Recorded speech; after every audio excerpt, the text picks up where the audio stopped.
পরনে ২৩ ফুট লম্বা শাড়ি, ৬ ঘন্টা শৌচালয়ে যেতে পারেননি আলিয়া।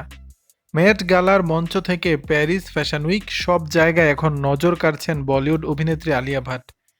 এমন আন্তর্জাতিক মঞ্চে নিজেকে প্রতিষ্ঠা করার জ্বালাও যেন কম নয়। বিভিন্ন সাজ পোশাকে বাইরে থেকে আকর্ষণীয় লাগলেও এ নিয়ে যেন বিড়ম্বনা শেষ নেই এসব পোশাকধারীদের। চলতি বছর মেট গালায় এক ২৩ ফুট লম্বা শাড়ি পরে আন্তর্জাতিক মঞ্চে তাক লাগিয়েছিলেন আলিয়া ভাট, কিন্তু তার জন্য নাকি ৬ ঘন্টা শৌচকর্ম করতে পারেননি আলিয়া। সেই শাড়িটি এমনভাবে আলিয়াকে পীড়া দিতে পারে সেটা বুঝে শুনেই নিজেকে সাজিয়েছিলেন অভিনেত্রী। প্যাস্টেল সবুজ রঙের নেটের শাড়িটি ছিল সম্পূর্ণ হাতে বোনা। পুরো শাড়িতে সাদা আর গোলাপি ফুলের কারুকার্য, সিল্ক ফ্লস, পুতির টাসেল, গ্লাস বিড দিয়ে তৈরি। শাড়ির লম্বা আঁচল লুটিয়ে আছে গালিচা জোরে। আঁচলেও চোখ দাঁধানো এমব্রয়ডারি, প্রায় ২৩ ফুট লম্বা।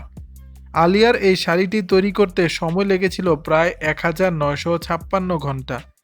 প্রতি বছর মে মাসের প্রথম সোমবার নিউ ইয়র্কের মেট্রোপলিটন মিউজিয়াম অফ আর্টে বসে মেট গালার আসর।